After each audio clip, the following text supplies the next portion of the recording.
Good afternoon, everyone. Welcome to the YSIAC Seoul Virtual Debate.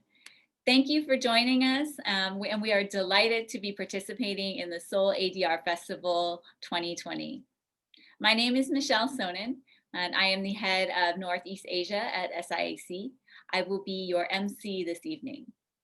We have a very exciting event in store for you today, as our participants will be debating the role of artificial intelligence in international arbitration.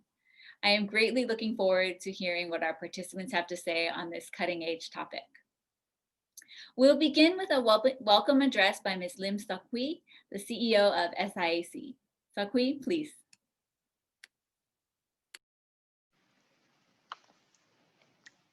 Good afternoon, everyone. I am delighted to welcome you to the very first virtual debate by Young SIAC. Thank you all for taking the time to tune in. And thank you very much to the Seoul ADR Festival organizers for inviting us to participate again this year. I wish, though, I could be in Seoul, but I'm very glad to be able to connect virtually. A big thank you to our outstanding lineup of judges and debaters for taking time from your schedules to take part in today's event. Our eminent panel of judges, SIAC Court member John Bang, Amanda Lees, and Adrian Tan, are all seasoned experts in SIAC and Young SIAC debates, virtual or otherwise. John, as we were just saying when we were chatting earlier, took part in a debate on virtual hearings at our recent SIAC virtual Congress held a couple of months ago. Adrian, and no pressure on the debaters today, Adrian was a debater himself at last year's Young SIAC conference held in person here in Singapore. And that was a very informative and highly entertaining event, I remember. Amanda, thank you for spending so much time doing SIAC things. You were, I recall, one of the judges at the SIAC CIARB debate, again, an in-person event last year. And most recently, you were online as a faculty member at our virtual SIAC Academy, the Indo-China one, I think. So thank you all. And in the interest of full disclosure, I should say that one of the debaters, Samuel Leong, used to work at SIAC as counsel. Thank you also to our moderator and Young SIAC committee member, Karen, for all your efforts in putting this event together. We really like the topic. And as you can see from the couple of hundred signups we have today, it's a very popular one as well. So a little bit on Young SIAC. As many of you know, Young SIAC aims to provide speaking opportunities and platforms like this one to young lawyers to hone their speaking skills and their advocacy skills.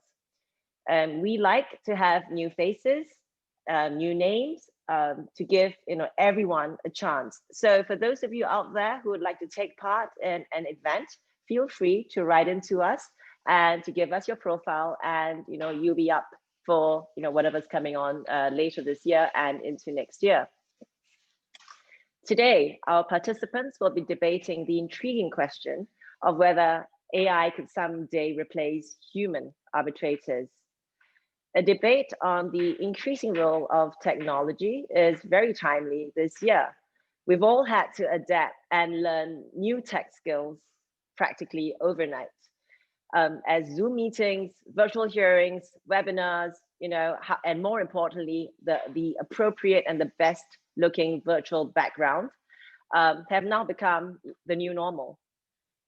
So I'm delighted to see, looking at today's participants and audience profile, that SIAC is doing its bit, and we will continue to promote and support diversity in all forms. Thank you.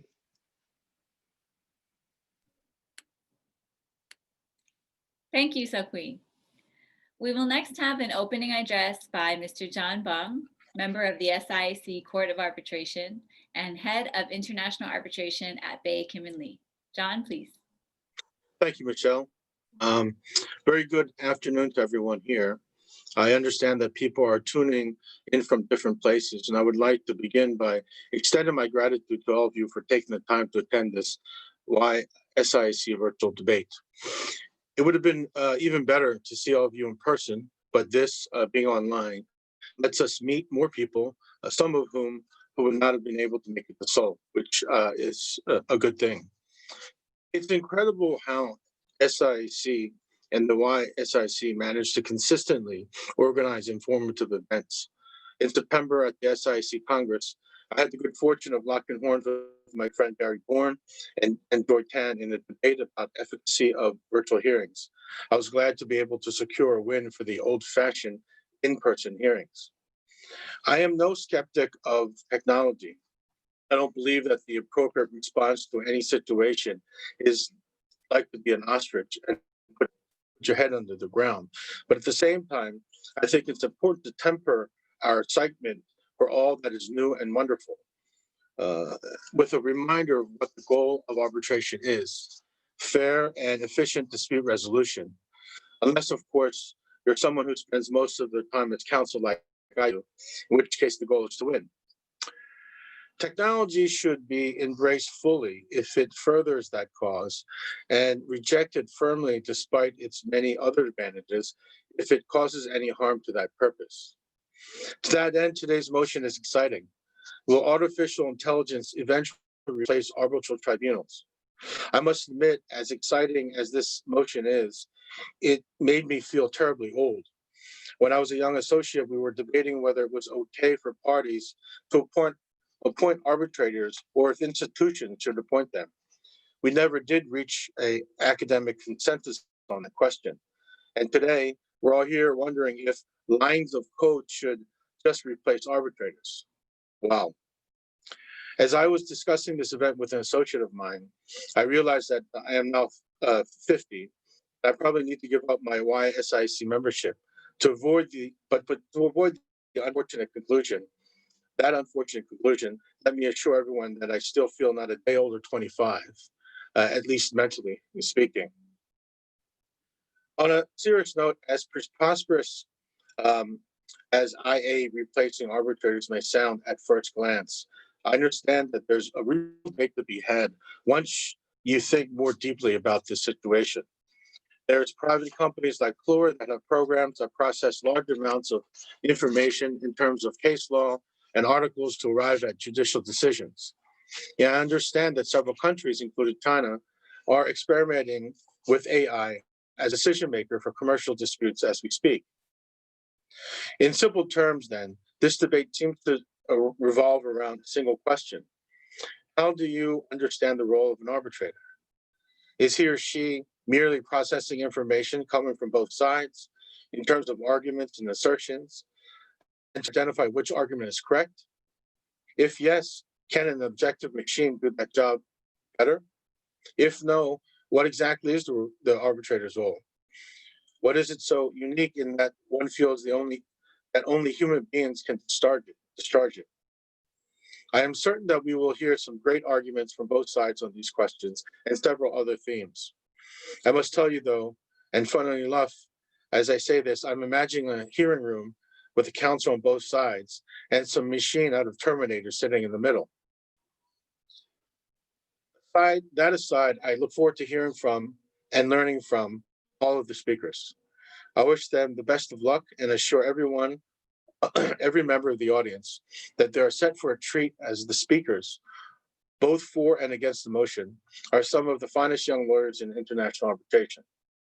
Before I conclude my remarks, let me take this opportunity to thank again YSIAC for giving us all the opportunity to participate in this conversation. As always, they have taken the lead in starting important conversations that serve the dual purpose of us getting to know others in the field, but equally importantly, inform and educate us on issues that are crucial to the international arbitration community. AI and the various roles it may play in the arbitral process are a part of a larger conversation about the use and regulation of technology in an international arbitration that we must take seriously so that institutional rules and practice keep up with the advancement in technology. As such, research Writing and events like these all play an important role in that larger process of ensuring that the arbitral community marches alongside the advancements in technology.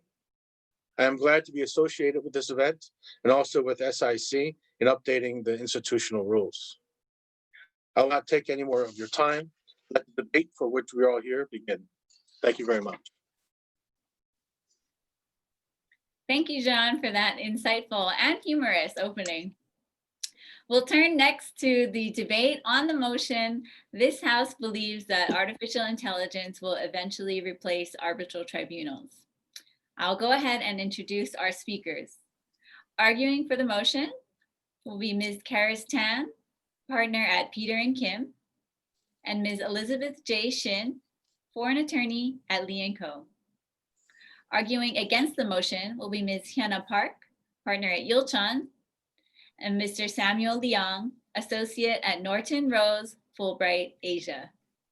Our esteemed judges are Mr. John Ba, Ms. Amanda Lees, partner at Simmons & Simmons JWS, and Mr. Adrian Tan, partner at TSMP Law Corporation. Moderating the debate will be Ms. Wanyang Karen Yu, member of the SIAC committee and foreign associate at Kim & Jong. Thank you, everyone, and enjoy the debate. Hello and good afternoon. So although artificial intelligence is a hot topic, and you've probably heard of it repeatedly in various contexts, we think it's still somewhat new to the field of arbitration. Our debaters are dealing with quite a provocative topic, and we thought it would be interesting to see what the audience thinks on this topic as well. So before we start, we've prepared a quick poll on the motion, and the poll should now be appearing on your screens. So this House believes that artificial intelligence will eventually replace arbitral tribunals, and it's a simple agree or disagree, but please take a moment to participate now.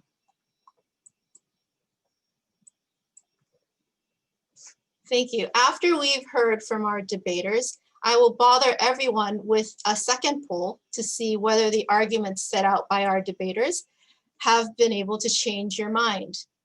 I will share the results of both polls with everybody after the debate. Now, to briefly explain the format of our debate today, we've allocated 10 minutes for each speaker in 2 rounds of arguments and 3 minutes allocated for rebuttals. In the first round, we have Ms. Elizabeth Shin for the motion and Ms. Hyuna Park against the motion. This will be followed by Ms. Karis Tan for the motion and Samuel Leong against the motion in round 2. Without further ado, Elizabeth, we're ready when you are. Thank you, Karen. How many of you have watched Social Dilemma on Netflix? According to the documentary, from the 1960s to today, computer processing power has gone up by about 1 trillion times. Nothing else has improved at anything near that rate.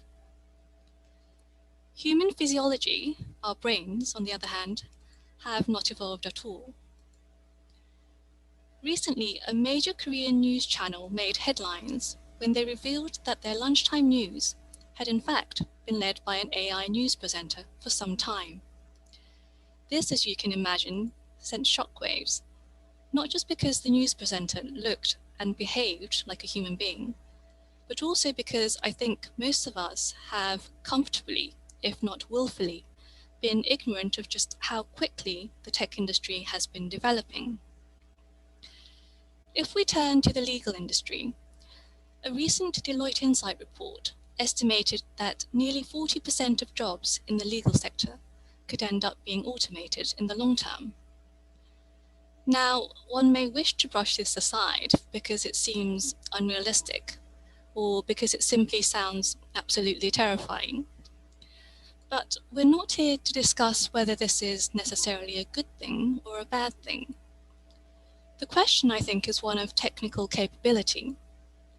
And I think we would all be lying if we were to deny this shift in paradigm. If we look at how law firms are reacting, statistics are overwhelming. According to an article published by CIARB, 80% of top law firms have already started to undertake initiatives to understand the emerging technology and to pilot artificial intelligence solutions. For example, Dentons has established Next Law Labs to monitor the latest technology, investing in no less than 7 legal technology startups. Baker & McKenzie has also set up an innovation committee to track emerging legal technology, while Herbert Smith Freehills has entered into a partnership with a local startup called Solomonic to use its litigation analytics platform across their UK disputes team. So, assuming technology continues to progress at the speed it is currently developing in, could AI eventually replace arbitrators? As John mentioned a moment ago, the first question we need to ask ourselves, I think, is what is the role of an arbitrator? Arbitrators are independent and impartial third parties who are appointed by the disputing parties to review the evidence before them and to provide a reasoned decision.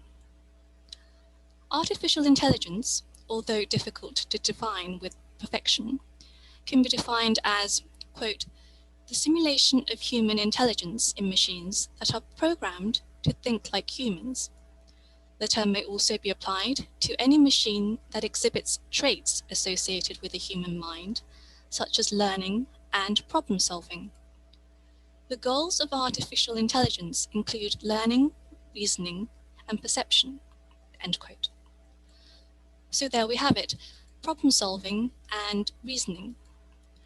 Conceptually, it seems that AIs are capable of performing the role of an arbitrator. Granted, currently there are no AI programs or applications which can replace human arbitrators in their entirety.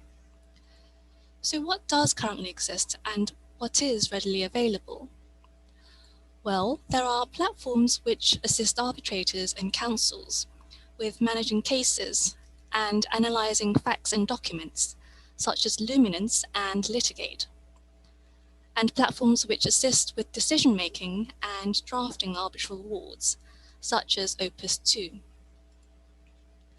Then there are platforms like Arbilex, which are tailored specifically to international arbitration and uses algorithms to map out risk factors and quantify probabilities of success, so that users have a better idea of how they are positioned when it comes to settlement discussions.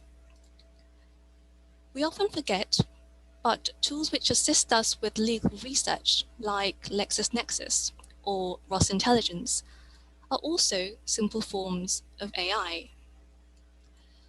One of the most recent developments in AI, and perhaps more relevant for purposes of today's discussion, relates to what's called machine learning. Now, this is where the solution to an optimization problem is not coded in advance, but rather derived inductively by reference to data. So the AI picks up the patterns and varies its algorithm. This technique relies on and is able to handle heavy volumes of data. Strong artificial intelligence systems carry on the tasks traditionally performed by humans. These tend to be complex and complicated systems which are programmed to handle situations and solve problems without human intervention.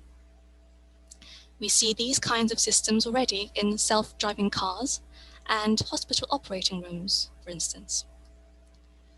So already it is proving possible for AIs to self-learn and train their intelligence. As technology advances, it is interesting to note that our preconceptions and previous benchmarks that defined artificial intelligence has become more and more outdated. And I dare say this will be a recurring theme in the years to come. There appears to be this fundamental misconception that we as humans know best. But is that really the case? The explosion in the amount of electronic data generated today makes it hard, very hard, for humans to keep up. For instance, in complex construction disputes, there are tons of technical data to go through with a fine-tooth comb. And although we would hate to admit it, sometimes we miss things. Computers, on the other hand, don't get tired. They don't need caffeine and they don't need to sleep. There are also time and cost benefits associated with using artificial intelligence. Given that a typical arbitration takes between 12 to 18 months from commencement to the final hearing, there is definitely a growing desire among clients for a more speedy resolution. Recently, an interesting experiment was carried out with 20 top US attorneys and an AI software. The task was to identify problems in 5 different NDAs, and the idea was to compare the accuracy, efficiency, and overall performance. The results? AI achieved an accuracy rate of 94%, while attorneys achieved only 85%. In terms of efficiency, AI completed the review in 26 seconds, while attorneys took an average of 92 minutes. If this is anything to go by, not only would we be saving time and costs, but it would mean that AI will be much more effective in increasing consistency and predictability in decision-making, which would also lead to, I submit, more transparency. At the very least, fully AI-powered arbitrators could be used to handle simple and comparatively smaller disputes to begin with. My colleague will be addressing this in a moment, but this would then free up human arbitrators to handle other appointments and could potentially present a solution to backlogging. At the end of the day, if the choice presents itself, and I suspect that it will at the rate technology is currently developing, it will be up to our clients to decide whether or not to use IA platforms to manage arbitral proceedings. If better time management and cost benefits are guaranteed, as well as quality improvement, artificial intelligence platforms will become an attractive alternative for clients. As Joanna Goodman, the author of Robots in Law, How Artificial Intelligence is Transforming Legal Services, was quoted saying, AI is part of a new dynamic in legal technology, and it is here to stay. Thank you. And that was perfect timing, Elizabeth. Now for the opposition, Hyuna, please. Thank you, Karen. Good afternoon, everyone. I'm Hyuna Park. Today, I'm here to defend our fellow human arbitrators against the threat of artificial intelligence, the AI. Today's motion is not about whether AI can be or should be utilized in international arbitration. No one can deny that the future has come faster than our expectations, and advanced technologies have made a huge impact on the international arbitration practice, as well as our daily lives. AI is already widely used in various aspects of international arbitration, as Elizabeth mentioned, and I have to admit that AI certainly makes arbitration practitioners' lives much easier. Practically, we are now living in a world that cannot be separated with advanced technologies and AI. The motion, however, which I do not support, is the total replacement of human arbitrators by a robot. This motion suggests that humans will no longer be performing the role of an arbitrator, possibly for efficiency in time and costs. And a fully autonomous AI robot will take this job and conduct arbitration proceedings to resolve a dispute between humans, and furthermore makes a final and binding decision without any involvement of humans. I'm not here to discuss the technical feasibility of AI replacing human arbitrators. I'm not an expert of technology, and these advanced technologies are rapidly changing every day beyond our imagination. But as I will further elaborate in my discussion, arbitrators by nature cannot be and should not be easily replaced by AI. So I'll be addressing two questions today. First is whether AI can actually perform the roles of an arbitrator.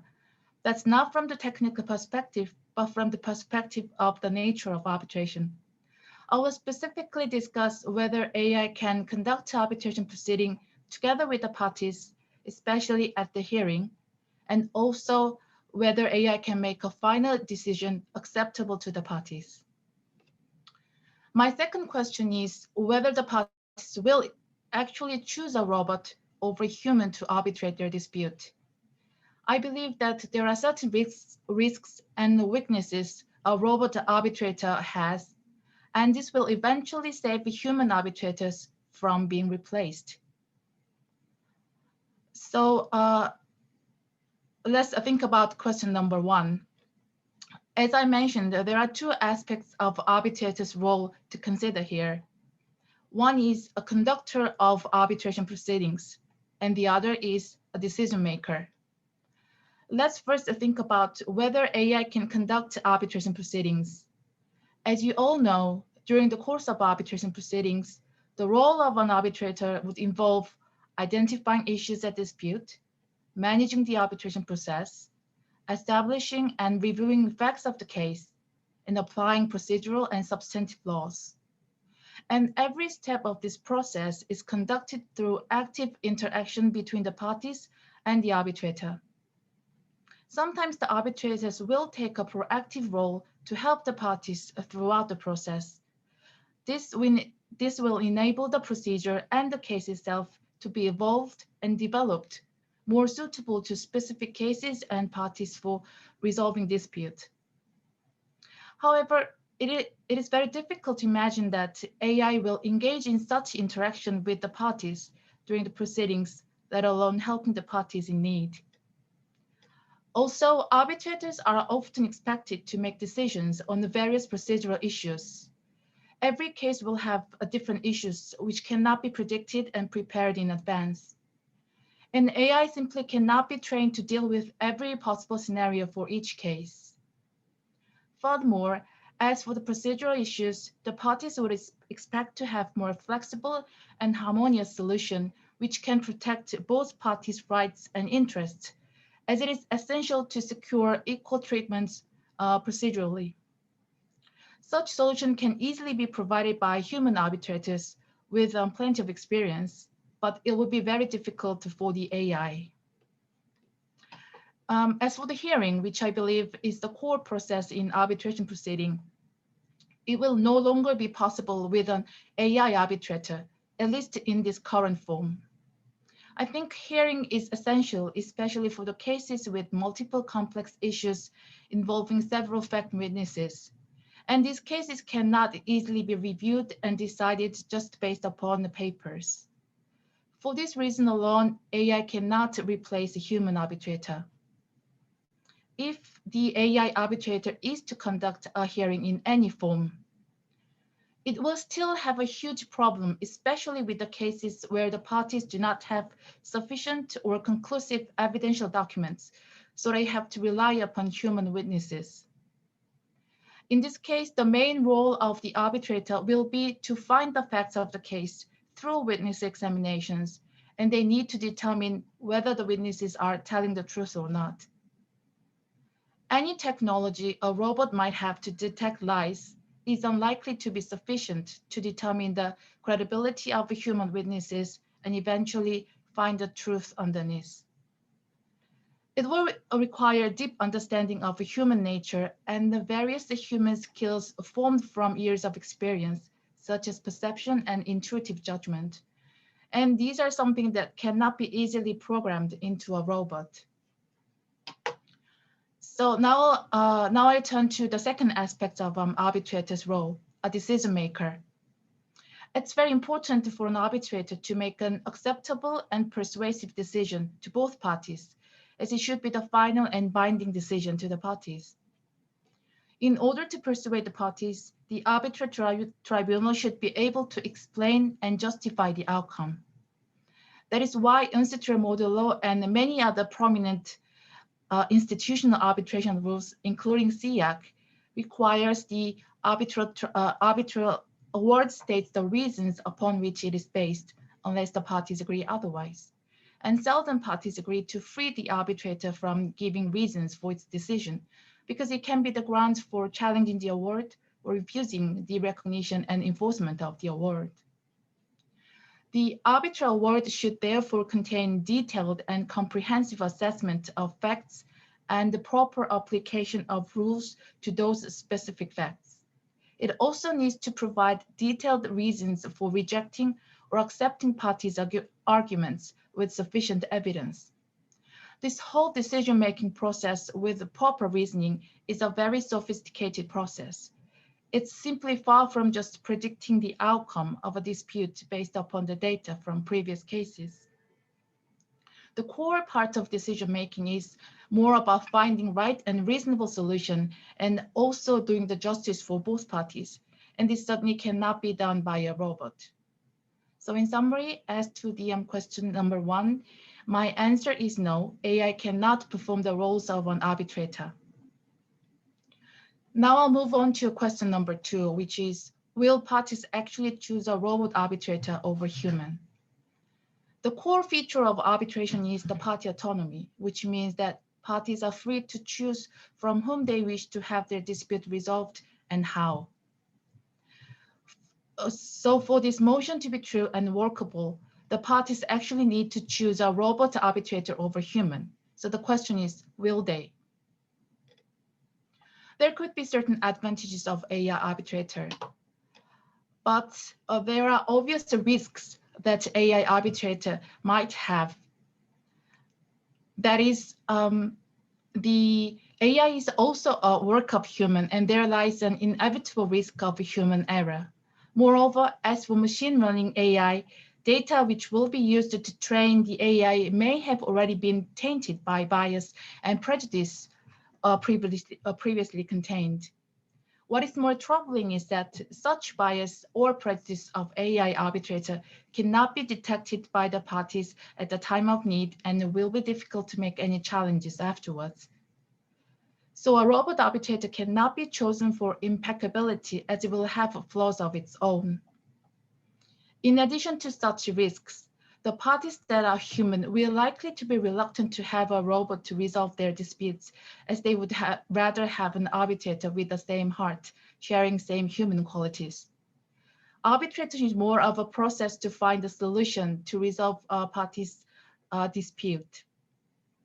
And in many cases, the answer lies within a gray area. So for the parties to be convinced and accept the outcome, it's necessary for the parties to feel that their case has been properly heard and thoroughly considered and discussed by their chosen arbitrator. And this assurance can only be provided by human arbitrators with the common understanding of the case as well as the parties. So my answer to the question number 2, that will the parties choose an AI arbitrator over human, is also no, even when the AI is fully equipped with more advanced technologies. Thank you. I was just about to stop you, Hannah. Thank you very much for that. So we've heard in round 1 arguments for and against. I think Elizabeth focused on the technological developments and the fact that AI is coming and it will have costs and time efficiencies. And Hyuna focused more on the interactions of the human arbitrator and also the human touch that is necessary in arbitration proceedings. We will further develop these arguments in round 2 with Karis and Samuel. Karis, if you would like to start. Honorable judges, ladies and gentlemen, my name is Karis Tan. I'm very pleased to appear as the second speaker for the proposition today. Now, let me begin by drawing back to the motion for today's debate.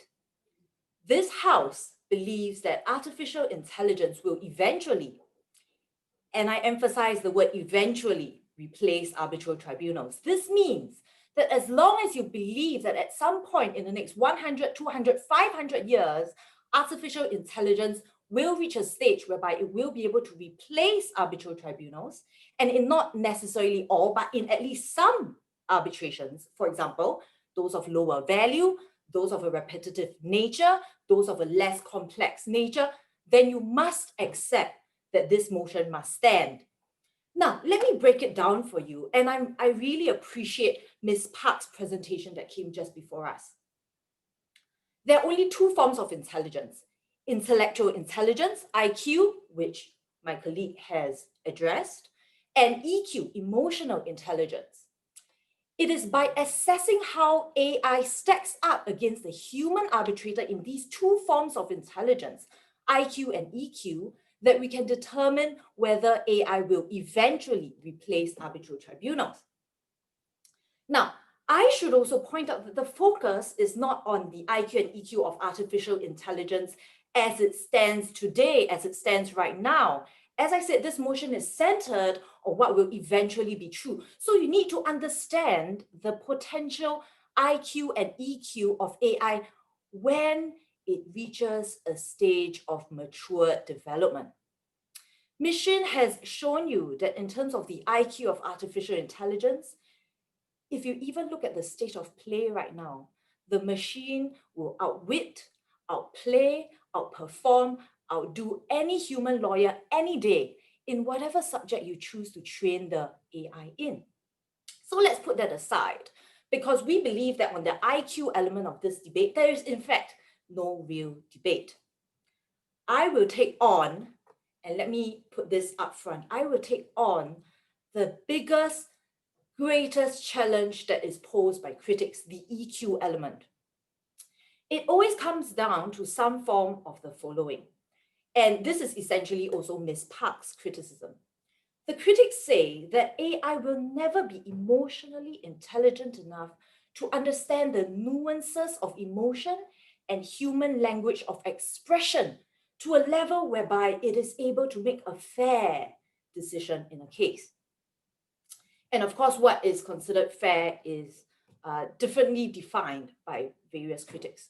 Now, let me make 3 points in response to that. The first is that that critic does not understand and has not spent any time whatsoever trying to understand how AI, even today, is already demonstrating that they can augment or even replace human emotional intelligence.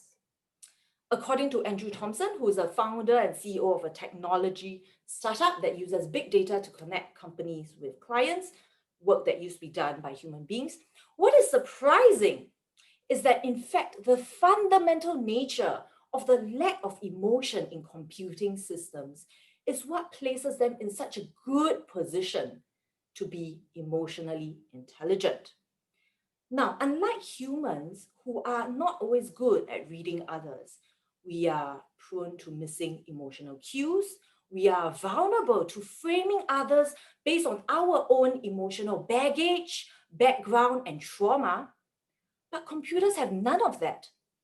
And robots do not actually need to be able to feel in order to act in an emotionally intelligent manner.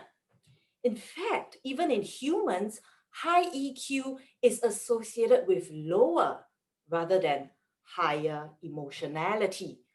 So that is because high EQ is about controlling one's impulses and inhibiting strong emotions in order to act rationally and to minimize emotional interference. Now, in the field of effective computing, which is the field of AI which deals with emotional development of AI, sensors and other devices have been getting very good at observing and interpreting facial features, body posture, speech, physical states, all of these which are key ingredients in emotional intelligence. Companies today across a wide range of industries are already using computing systems to augment and improve on human emotional intelligence. Ladies and gentlemen, that is a fact. Now, even in 2004, when effective computing was at a nascent stage of development, at the time, MIT, Massachusetts Institute of Technology researcher Rosalind Picard says, machines are already being given the ability to sense and recognize expressions of human emotions such as interest, distress, and pleasure. Ladies and gentlemen, those are complex human emotions. A computer might well be able to read me and my thoughts right now better than you can. What this boils down to is that through effective computing, AI can effectively read and understand human emotions, but without losing its objectivity or impartiality. Unfortunately, that is a skill that human frailty is unable to replicate. Second, appointments of robots would entirely eliminate challenges on grounds of conflict of interest or bias. In fact, the decision-making process will no longer be tainted by the very human weaknesses of bias, illogicality, or a person just having a bad day, right? Gone will be the days when arbitrators make a decision based on what they feel and then reverse engineer the reasoning in order to write the award. With artificial intelligence, you are assured that the very process by which the decision is made is in the right order. A machine may understand a witness's feelings, stresses, emotions, sadness, anger, but it will not react to that. It will not make a decision based on the witness's emotional state. Rather, it will make a decision based on the objective assessment of facts, objective assessment of the law. In fact, it will be right on the law, which is not true for all arbitrators. And these are qualities that we can only hope to achieve in every arbitration award. So the truth is that AI decision-making would represent the very first instance of truly blind justice in the history of mankind. And this is also our answer to Ms. Park's criticism that the core part of decision-making is justice. Third, and this is my third point, the critic has failed to recognize the trajectory of development of effective computing or emotional intelligence in AI. The fact is that AI in international arbitration will not materialize overnight. Rather, it will integrate over time. So people always find it hard to imagine that they will be replaced by a robot. But you know, life is in shades of gray and life is a slippery slope. It doesn't start with us being replaced entirely as an arbitrator tomorrow. It starts with various tasks of an arbitral tribunal being replaced by AI. You start with having administrative tasks that a tribunal secretary would usually carry out, being replaced by a machine that can do it faster, more accurately, and at a fraction of the cost. It becomes procedural orders. Then it might become administering the case. Then you start to talk about the cases themselves, low value cases, cases that are not complex, cases that are repetitive, and then it grows. Now I close with this.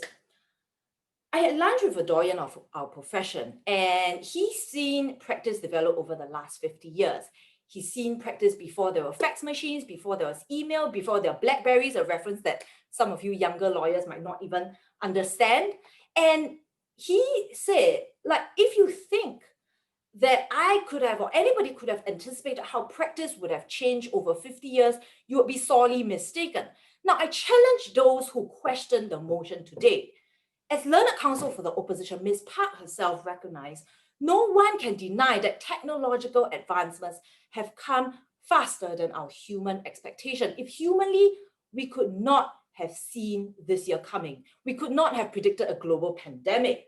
How on earth can you predict what artificial intelligence is going to be capable of in the next 200, 500 years? What basis do you have to believe that artificial intelligence will not at least replace some arbitral tribunals eventually? We rest our case. Thank you. Thank you very much, Karis. That was very enlightening for the motion. Finally, we have Samuel, when you're ready. Thank you very much, Karen. Hi, everybody. My name is Samuel, and I am the second speaker against the motion. And I'm very excited to be here and to participate in the debate today. Thanks very much for inviting me. I should mention that, well, the first thing I did after I received Michelle of SIAC's invitation to join the debate was to change my hair very quickly so that I fit in a bit better with the Seoul audience today. So hi, everybody. Let's just take a step back and acknowledge that there's a lot of hype about artificial intelligence today. There's a lot of hype coming from Silicon Valley. Every time there's a new development, oh, there's this great celebration of AI. And so looking at the motion, I feel like it's my job today to sort of give everybody a little bit of a reality check as to really what can computers do and what can computers not do? And so the tagline that I'd like to focus on for at least the next 10 minutes is that artificial intelligence as arbitrators, it's not the real thing. It's hardly the real thing, and I'm going to show you exactly why. I think the first point, or the starting point I'd like to draw everyone's attention to, is how computers work, right? So just back to basics, computers receive data, computers process data by running algorithms or simulations, and then produce a result based on what it has been programmed to do. That's basically what a computer does. And although my colleagues on the other side of the screen may have made many arguments that say that computers deciding disputes can look and feel like the real thing, it simply isn't. It's just a simulation. And simulations like electoral polls, you know, we all know they hardly are like the real thing, and sometimes they can get it very wrong. And so we have to be very careful here about how we consider data and how we consider whether or not AI can do this very important job that we all sort of aspire to, it, that we all sort of work towards and work with, i.e. the work of an arbitral tribunal. And I thought of a practical way that we can analyze the motion, and I'll repeat the motion that this House believes that AI will eventually replace arbitral tribunals. Caris, it doesn't say some arbitral tribunals, but fair enough, I take the point. A practical way to look at the motion is from the standpoint of the people who matter most, the parties, our clients. And that is to ask the question that when a party is appointing an arbitrator, what is it that that party really wants? What is it that that party expects? And this may even be things that go without saying, because you know, with an AI you're building from the ground up. So let's take it there, and then I will sort of try to persuade you that computers are fundamentally ill-suited to the task of being an arbitrator.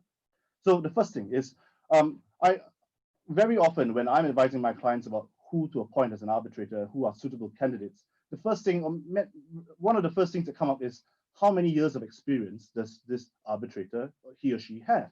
And why is that? So because years of experience, and this is not a foreign idea to us in Asia, we have usually ingrained quite a deep respect and reverence for seniority or for elders, because it's basically a proxy for wisdom. Being learned and being experienced usually gives you a chance to have picked up a lot of things along the way, and with that comes wisdom. Now the question, therefore, a simple question is, how do you code wisdom? How do you spell it out and articulate in any language, whether computing language or even in human language? How do you articulate wisdom? And furthermore, we can consider the fact that many wise people are often very silent. And how do you code for silence? Very silent wise people sometimes, not only silent, but they maybe occasionally say wise things. And so the point here is, if you only can capture wise things said by wise people sometimes, that's hardly capturing wisdom. And when parties appoint an experienced arbitrator, they are appointing the wisdom that the arbitrator carries all throughout from the arbitrator's years of experience. And if you only can capture the tip of the iceberg, i.e. certain wise sayings, that's hardly the same as having a wise arbitrator, hardly the same as having a human arbitrator. And so therefore AI, it's not the real thing, it's not wise. Now let's boil it down a little bit further. Let's go to the second point. What do parties want in an arbitrator? They want an arbitrator who can understand the parties' positions, who can appreciate the entire case that the party is bringing before the arbitrator, usually at a hearing, and then make a decision based on their sense of the law and the sense of justice.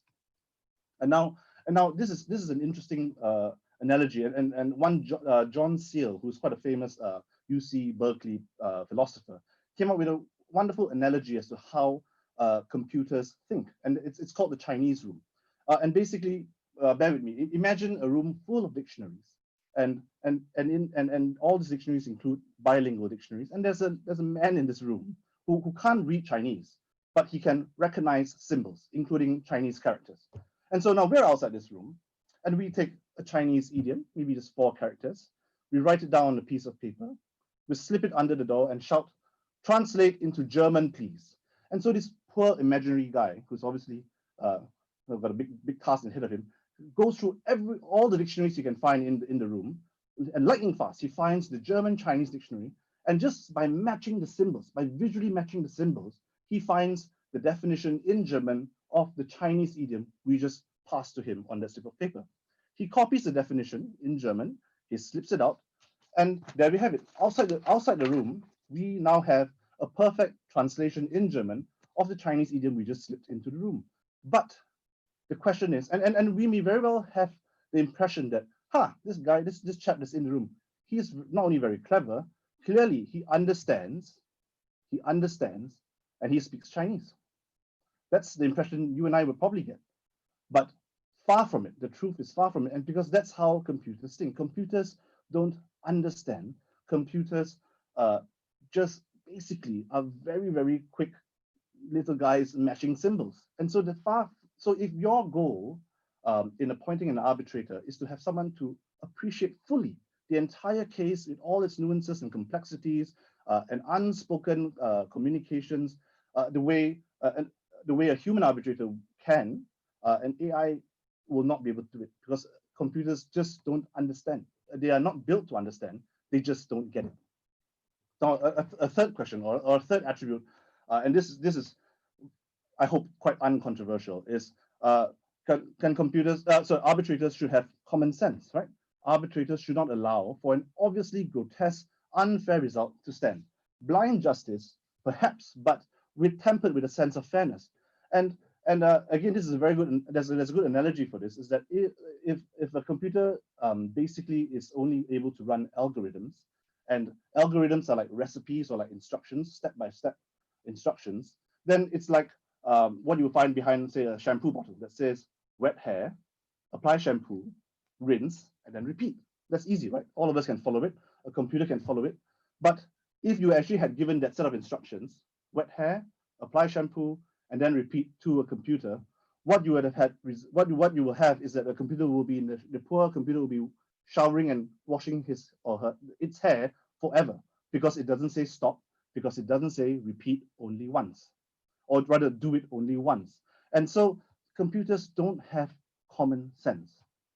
The computers don't understand what is grotesque, what is the sense of fairness. The computers can't appreciate it. And so you can imagine how these things can be taken to an extreme, right? With time of applying procedural deadlines, applying times of the essence clauses, and how it's 1 hour too late, it's 30 minutes past the deadline too late. You know, these things without a sense of common sense, without fairness, can be taken to the extreme, and that's the problem with computers. It has no common sense.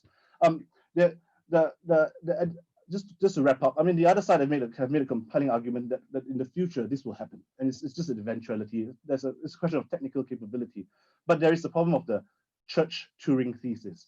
And Benedict Cumberbatch, Alan Turing, in The Imitation Game, has told us in his theory that every computer that has been invented to date is only a quicker version of the first computer. That no computer has been able to make that real leap into doing non-algorithmic tasks. All computers can only run algorithms, i.e. they can only do what they're programmed to do. No computer to date has ever been able to do non-algorithmic tasks. And this includes things like being creative, having a consciousness, being able to experience and appreciate things in the moment. And so, I mean, I'm just going to end here and by saying that even someone like the CEO of Microsoft, Satya Nadella, appreciates that creativity and things that are uniquely human is something that AI will never be able to replicate, will never be able to accomplish. And where he says very simply, he says, look, computers are never going to be creative. Creativity will always be the domain of the programmer. And likewise, I think we can make the analogy and say that likewise in arbitrator work, in deciding disputes, computers are never going to be able to do it. It will always be in the realm of the human arbitrator. With that, I think I will end my presentation and I submit that the motion should fall. Thank you. Excellent, thank you. Everybody has kept impeccable time today. So we will move straight on to our rebuttals. We have time for very short rebuttals. So Elizabeth and Karis, if you have 3 minutes to be shared amongst yourselves. Thank you, Karen. I note that my colleagues focused on issues which I would typically associate with EQ. So we've heard points about wisdom, the ability to understand. Since my colleague Karis dealt with the EQ side of the arguments, I will leave most of the time for her to rebut. But I think it is telling that my colleagues have not even attempted to address some of the clear benefits of AI, such as accuracy and the ability to analyze complex problems. And if I may address just one point, my colleagues also claimed that humans may taint the data which is fed to IAs. And I think that was used to argue that AIs could then be biased. But then couldn't the same argument be made for human arbitrators? I think as humans, we are also often biased and we're affected by our emotions and past experiences. So I think that perhaps is not as strong an argument as we would like it to be. Also, I think it's premature perhaps to dismiss AIs as mere simulations. I think that's simply not true. We've already discussed how AIs are capable of self-learning. So with that, I will pass over to my colleague, Karis. Honorable judges, ladies and gentlemen, let me make 3 points in rebuttal. Number 1, Mr. Leong says AI is not the real thing. Well, tell that to the person who talks to Siri on their phone or Alexa on their home assistant. On top of that, by 2004, in that paper written by Ms. Rosalind Pickard from MIT, as I quoted, computers could already respond appropriately to human emotion. Point number 2, Ms. Park says that it will no longer be possible to have a hearing. Grievances cannot be aired. The assurance can only be provided by a human arbitrator. Now, can I be provocative? In fact, that is a positive outcome. Predictive analysis of cases assists dispute avoidance. Time and legal costs are saved. It takes counsel's aggression and dirty tactics out of the arbitration equation, things that often leave a sour taste in our mouth and makes the dispute more acrimonious than it needs to be. It may feel less satisfying in the sense that you didn't get to drag your opponent through a long and emotionally painful proceeding. You didn't make your opponent spend tons of money on their lawyers. But if that is your aim, then perhaps you need a counselor or psychiatrist, not a lawyer. Third, Mr. Leong referred to Mr. Alan Turing, who with the greatest of respect, he quotes as saying that every computer is just a quicker version of what existed before. Mr. Turing lived from 1912 to 1954. Let me sum up very quickly our case. In Ms. Shin's presentation, she showed that even without taking into account the emotional intelligence of AI is already able to perform to an amazing level. AI is now able to predict the outcomes of cases to a stunning accuracy. In an AI study in 2016 at the European Court of Human Rights, the AI correctly predicted the outcome of hundreds of cases with a stunning 79% accuracy rate. This will increase transparency, increase the consistency in decisions, lead to time and cost benefits, increase the predictability of outcomes. And all of this is before we take into account that AI also builds on emotional intelligence. And there you start to see benefits of true objectivity, true impartiality. For the first time in mankind's history, truly blind justice. And it also takes counsel's aggression and dirty tactics out of the equation. That should be sufficient to convince you. This motion must stand. Thank you. Thank you. And finally, we have rebuttals from Jonah and Samuel. Yeah, I'll just briefly address one issue here. I understand that there are certain advantages of AI arbitrator. I'm not denying that, like for instance, efficiency, objectivity, accuracy. These are the qualities that need to be embraced. And I think that's precisely why we all need to actually utilize AI as much as possible in international arbitration. But that does not necessarily mean that human arbitrators should be eliminated and replaced by robot. Ms. Tan actually mentioned that now the machine can actually understand human emotional intelligence.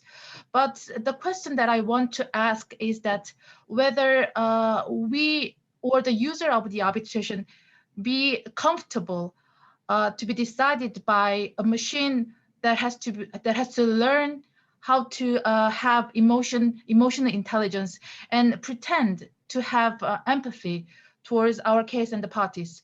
Will anyone be comfortable having those process not done by the fellow human, but by the robot? That's the point that I want to make in my rebuttal. Thank you, Hannah. Just three very quick points.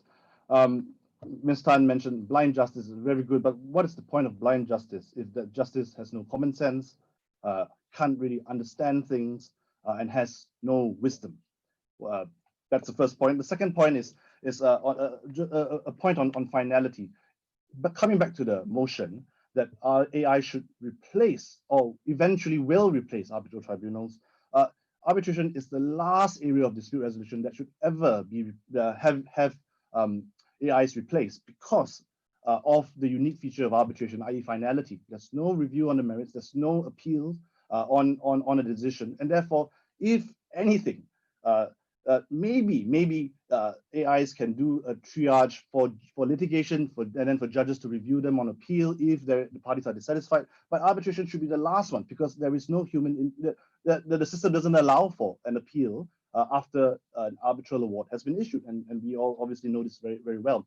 I think the last thing I'll say is that coming back to what computers are, when computers run the algorithms, ultimately what they're doing is they're making a simulation on the data. And a simulation, what do we think of? We think of maybe a flight simulator. You can sit in a flight simulator, very nice, technologically very advanced, and make it feel very realistic, sitting on a pretend flight from, say, Seoul to Singapore. But as we all have been feeling in this past months, it's just not the same thing. Being in a simulator, watching a simulation is not the same thing. It's not the real thing, and therefore the motion should fall. Thank you.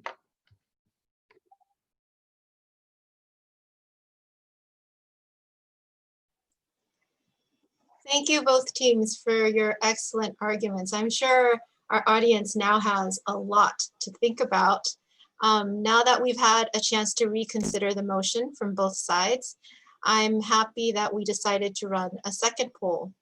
You should see the poll on your screens now.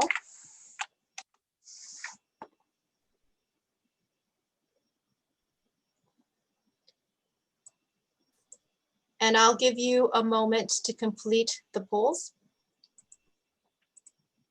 In the meanwhile, we have been receiving some questions through the Q&A function below.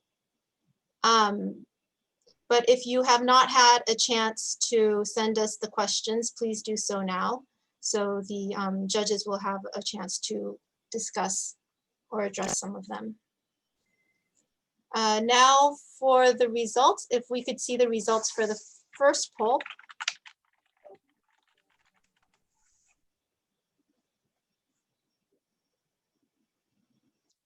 So the majority, 76% of our participants disagreed that artificial intelligence will eventually replace arbitral tribunals.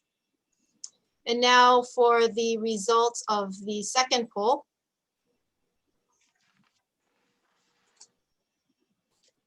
There was some change, but in the second poll, we still have 65% of the audience disagreeing that artificial intelligence will replace arbitral tribunals. So the tribunal will continue throughout the lifetime of arbitrations.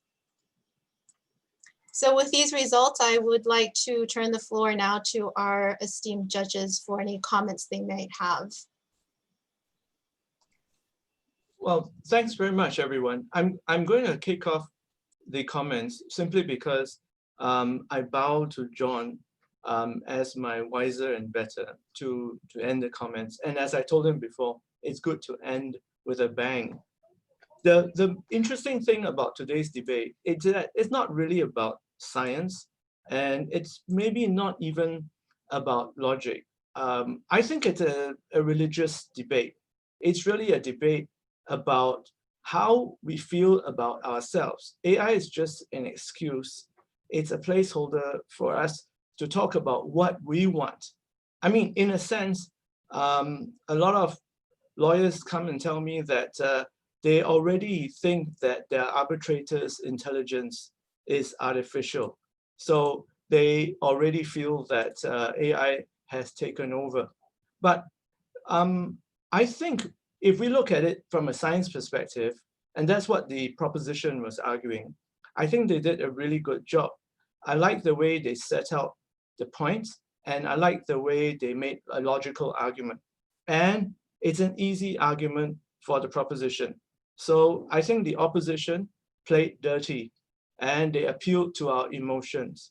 And I think they did a good job because they used things like personality and computer hair from Samuel Leong. I think a computer hair argument always goes down well with people. At the end of the day, I believe that the audience didn't vote on logic. Each and every one of you, you probably didn't listen to a thing that the debaters said. You just said, no way are human beings ever going to bow down to computers. And I think that's what emotion is about.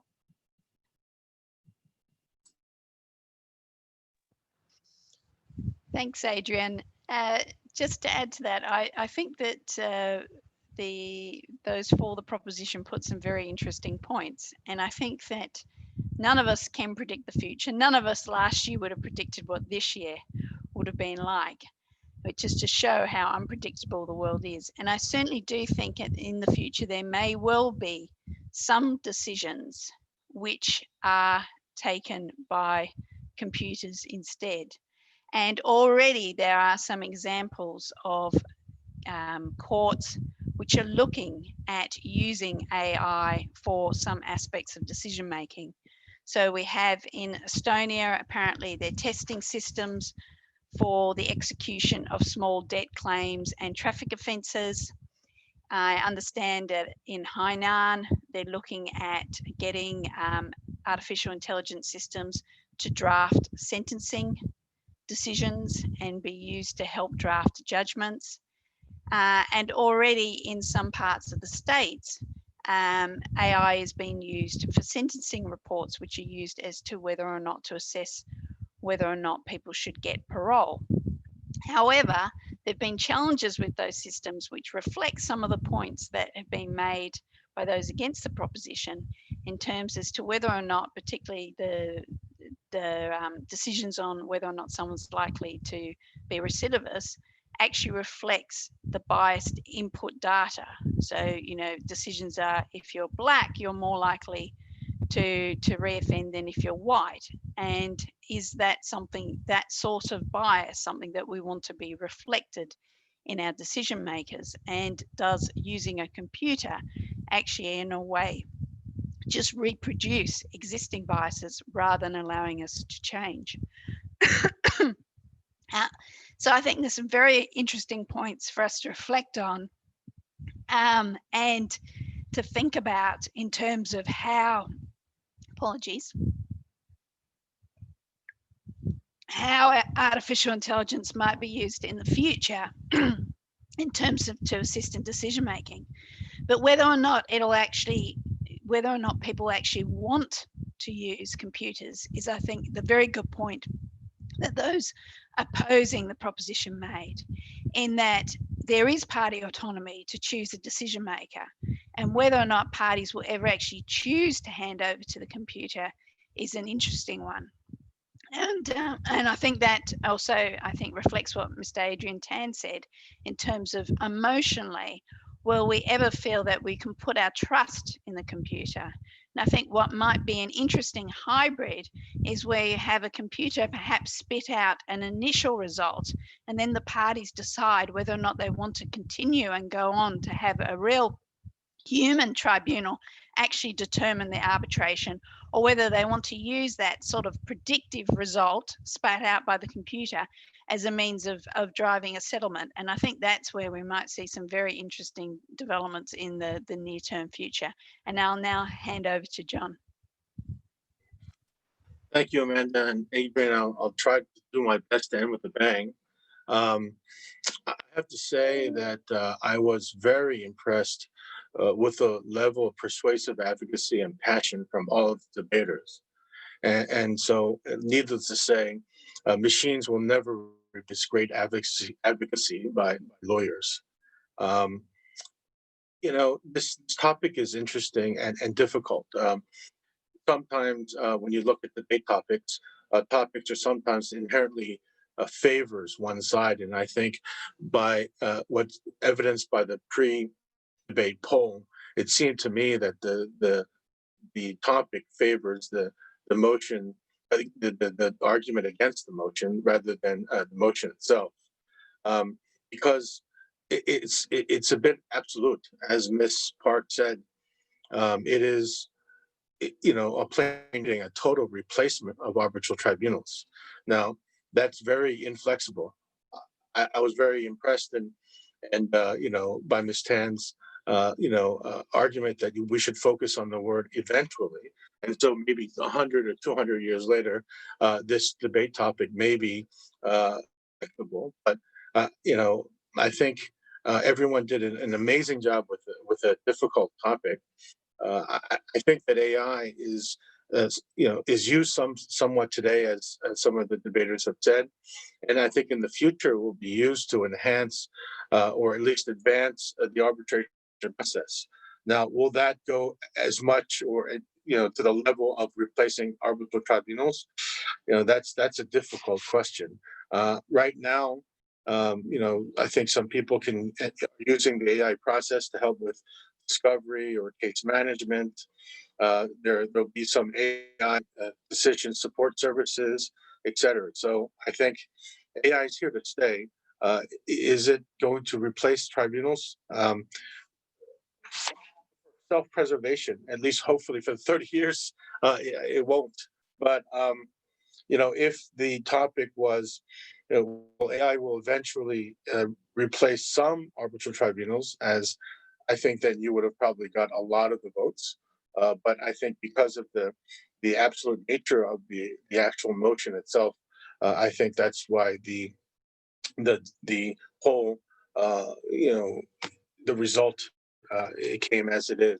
Although you did get a good 10% of people to change their mind, which is not easy. And I have to say that I was one of the 10% that changed their mind. And so thank you very much. I was very impressed, like I said, with the level of advocacy and persuasion by such, from such young lawyers. We have an amazing future, I think, in the arbitration community. And, I look forward to being a part of it as long as I can. Great. I think we have time for maybe one question. And so we have received a number, but just to pose one, I think that's kind of interesting. How would you respond to the basic question of human errors in the contract? So if human errors are in the pleadings or the contract at the initial stage, would it not have an adverse effect on the judgment given by AI? And if anybody has any thoughts on that. I think it depends. The question, just having a look at it, talks about the question of human errors in the contract. Well, that might be a rectification case.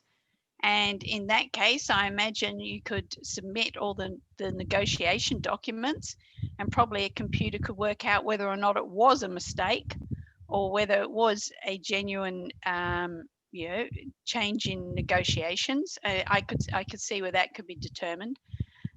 Where the question goes on is to human errors in the pleading. So I suppose there the question is, if the lawyers are not very good on one side, is that going to have an adverse effect on the judgment given by AI? Well, possibly, but then equally, does it have an adverse effect on the judgment given by a tribunal? A tribunal can only judge based upon what's presented to it, the submissions made and the evidence made. And if a party is not very good, then it probably does have an adverse effect on that their side winning. Otherwise, frankly, why would anyone employ some of us if there wasn't any differentiation in terms of quality? And as John has said, here today, you've seen some very good quality advocacy, which shows the value of that.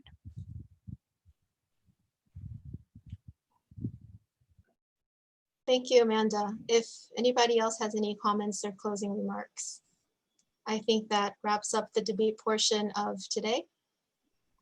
Thank you, everybody, again, for participating in all your heated arguments and passion throughout the debate. It was a great pleasure to listen to, and we had a lot of fun, and it was very enlightening. Thank you. Thank you for having us. Thank you. Thank Thank you. you, everyone. Thank you so much. Thank you to our debaters and our judges and to our moderator for that really exciting and insightful discussion. This does conclude the YSIAC Seoul Virtual Debate. We hope that you've all enjoyed it as much as we did. Have a great evening, and please do join us for future Young SIAC and SIAC events. More information available on the SIAC website. Thanks, and have a great night.